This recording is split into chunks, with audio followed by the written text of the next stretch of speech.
гостей ноги так и несутся в пляс. В Новосибирске отмечают 25-летие областного татарского культурного центра. В ожидании праздничного концерта зрители не скучают. В холле Дворца культуры имени Октябрьской революции развернулась выставка местных мастериц и умельцев. Особое внимание посетителей привлек пушной промысел барабинских татар. Меховой промысел свойственен для барабинских сибирских татар. И испокон веков шились одежды, воротники, шапки, потому что у нас в Сибири очень холодно, и котировался мех. Ну, также мех шел как на продажу, также издавна еще платили налоги с помощью меха. Меховые изделия татарских ремесленников популярны и сегодня, чего не всегда скажешь о культуре и традициях. Мы стараемся возродить нашу культуру. Стало уже со временем забываться все. Наша молодежь, вот в основном сейчас все по-русски разговаривают, но мы сейчас стараемся возродить нашу культуру.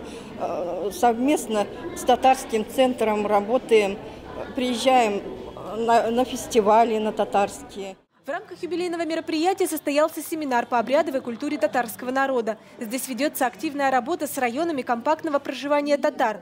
В некоторых селах после многолетнего перерыва возобновили проведение сабантуя. Началась работа по сбору татарского фольклора. Открыли курсы татарского языка для населения. В этом году впервые была организована детская профильная смена Сибирь-Сандага. И некоторые районы именно из-за того, что нет финансирования, не смогли отправить детей на эту смену. Это очень важно, с детства прививать татарскую культуру ребенку. Ведь дальше это уже будет сложнее. Вот поэтому я думаю, что самое главное сейчас вот именно финансирование недостаточное. На самом деле люди полны именно такого национального порыва, чтобы делать важные дела, чтобы сохранить свою культуру для своих потомков. Мы сейчас постоянно общаемся с Новосибирским татарским центром. Мы сюда приезжаем, участвуем в конкурсах, едем в село, привлекаем молодежь, школьников, учим их татарскому языку, татарским песням, танцам. Юбилейный концерт «Байрам Белян» начался с выступления вокального татарского ансамбля «Мирас». Созданный всего 2 года назад, он уже обладатель всевозможных конкурсов.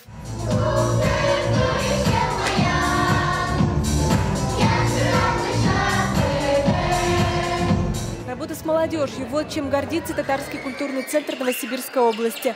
В октябре этого года состоялся 8-й по счету Сибирский форум татарской молодежи. Как результат, на свет появились 10 этнических семей. Этим здесь гордятся. После последнего фестиваля, кстати, у нас осенью проходил Сибирский фестиваль татарской молодежи, я прям загорелся этой идеей продвижения татарской культуры, потому что это очень важно в наше время, потому что некоторые люди не гордятся тем, что... Не то, что не гордятся, они просто, я татарин, да татарин. Надо этим гордиться, я считаю. И вот я вот за это. Интересно общаться именно с татарами.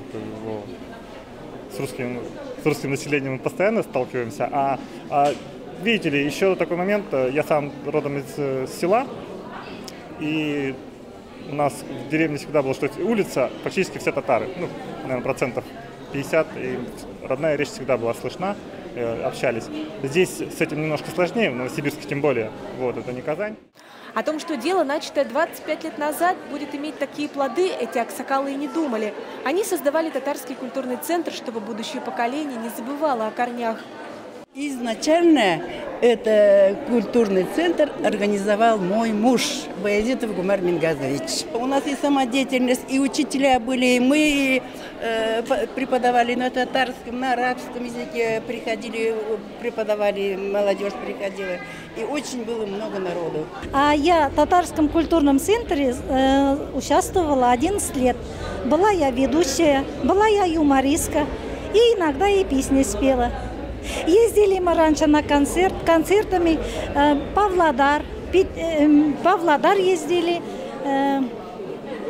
Семипалатинский, Екабастуз ездили, Омский, Томский, Юрга ездили.